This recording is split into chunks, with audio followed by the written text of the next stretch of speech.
Good morning student, this is your Hindi class. I am your Hindi teacher S के उपाध्याय। कल के lecture में हम लोगों ने क्षितिज के काव्यखंड चैप्टर 10 वाक में कवित्री ललद्य के बारे में पढ़ा और उनका एक वाक हम लोगों ने पढ़ा। आज के लेक्चर में उसी के आगे कंटिन्यू करते हुए हम लोग इनका दूसरा वाक जो है पढ़ेंगे और उसके अर्थ को समझेंगे। खा खा कर कुछ पाएगा नहीं, ना खाकर बनेगा अहंकारी। सम खा तभी होगा संभावी, खुलेगी साकल बंद द्वार की। खा खाकर कुछ खाएगा नहीं, ना खाकर बनेगा अहंकारी।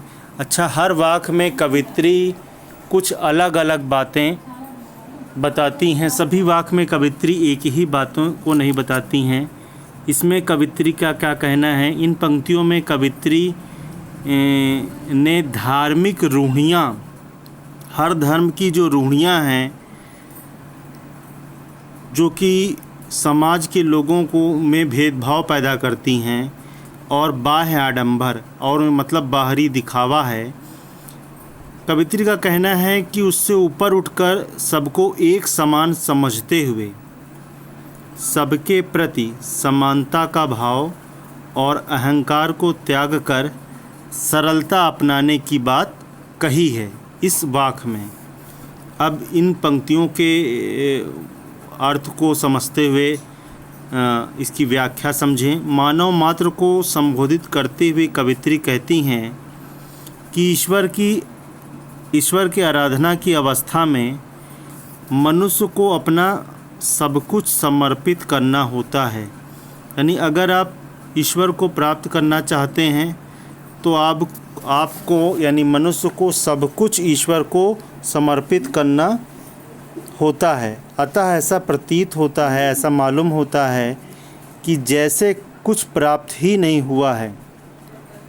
मतलब कोई आपको वैसी वस्तु नहीं मिलेगी, लेकिन आपको क्या मिलेगा? एक संतुष्टि मिलेगी। वस्तुतः ईश्वर की कृपा, उसका अनुग्रह सब पर समान रूप से होता। मतलब ईश्वर अपने किसी भी प्राणी में, चाहे वो सजीव हो या निर्जीव हो, किसी प्रकार का कोई भेदभाव नहीं करता है। लेकिन मनुष्य जब ईश्वर की अखंड सत्ता का मतलब ऐसी सत्ता जिसको अलग नहीं किया जा सके, जो को असीम है, जिसकी कोई सीमा भी नहीं है, सत्ता में भेद उत्पन्न करके उसे टुकड़ों में बांटकर देखता है। मतलब टुकड़ों में बांटकर देखता है क्या मतलब? चूँकि यहाँ पृथ्वी लोक में हर धर्म के लोग हैं, हमारे भारत देश में हर धर्म के लोग हैं, सब अपने अपने धर्मों के माध्यम से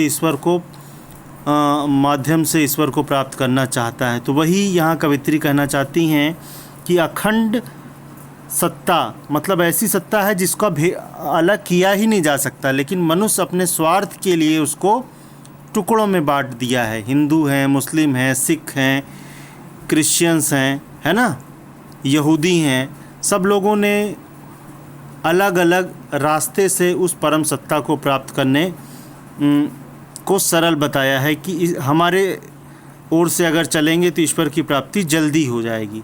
तो वह अपने व्यक्तित्व और अपनी मान्यताओं को श्रेष्ठ, हर धर्म बताता है कि हमारे जो धर्मावलंबियों का व्यक्तित्व सबसे अच्छा है और हमारे धर्म की जो मान्यताएं हैं वो श्रेष्ठ हैं। दूसरों को स्वयं से नीचा समझने लगता है और बताते हैं इस धर्म में तो कमियां ही कमियां हैं और हमारा धर्म क्या है? सबसे अच्छा है।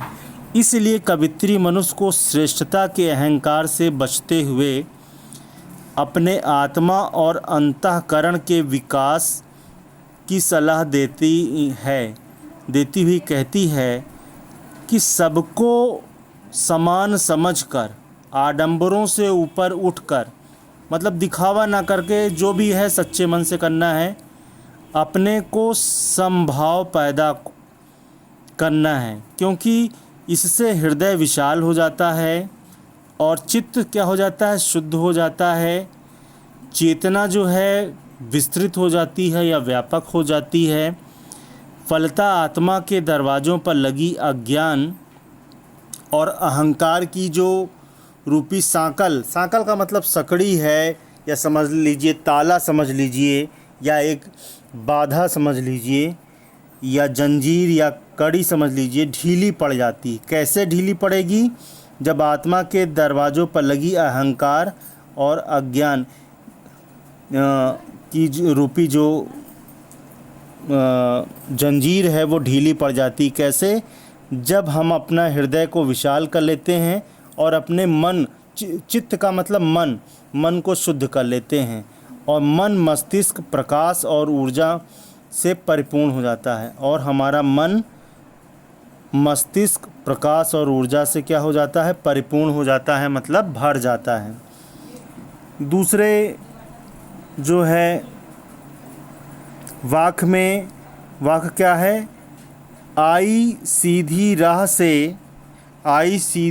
से गई न सीधी राह, सुषुम्ना सेतु पर खड़ी थी बीत गया दिन आह, जेब टटोली कौड़ी न पाई मांझी को दूं क्या उतराई।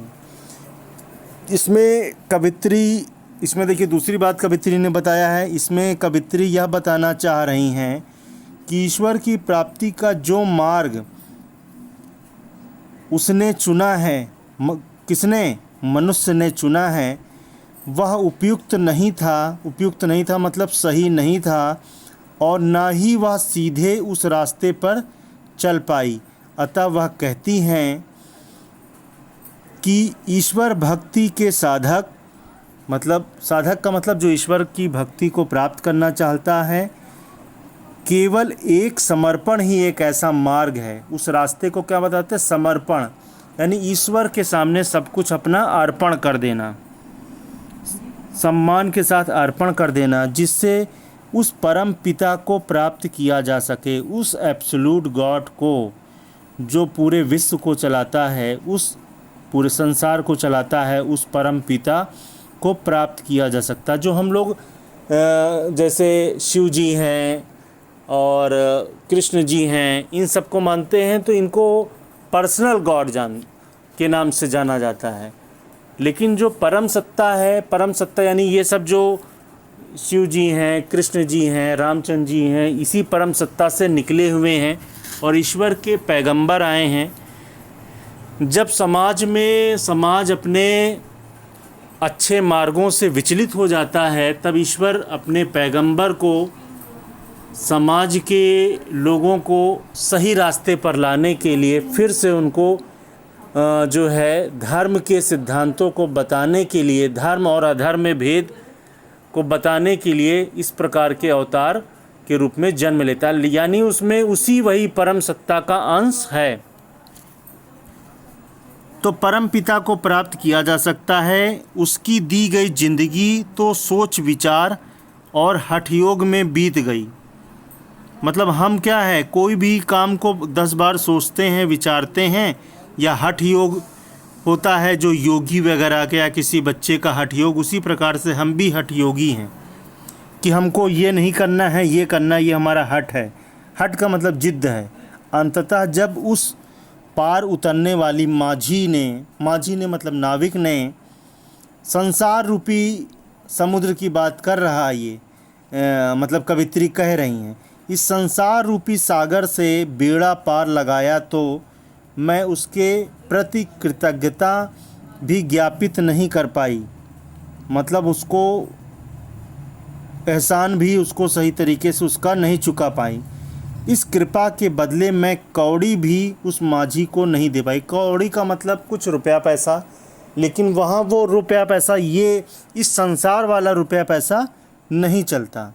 आशा यह है कि मनुष्य दुनिया के सरोकारों में फंसकर, दुनिया का जो मोह माया है उसी में फंसकर अपने वास्तविक लक्ष्य को भूल जाता है कि हमारे जीवन का वास्तविक लक्ष्य क्या है।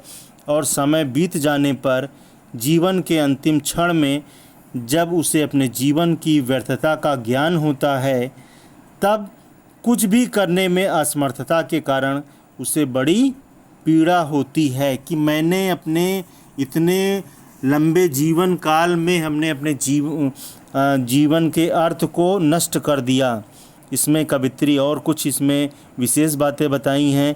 यहाँ बताया गया है कि मनुष्य अपने स्वार्थ सिद्ध करने के पीछे अपने जीवन के लक्ष्य को भूल जाता है। कवित्री ने अपने द्वारा अपनाए गए प्रभु भक्ति के मार्ग को उचित नहीं बताया है। सुषुम्ना सेतु में रूपक अलंकार है और इसमें प्रतीकात्मक शब्दावली का प्रयोग किया गया है। स्टूडेंट, आज के लेक्चर में यही 2 वाक्य को रखते हैं। Thank you for watching my video.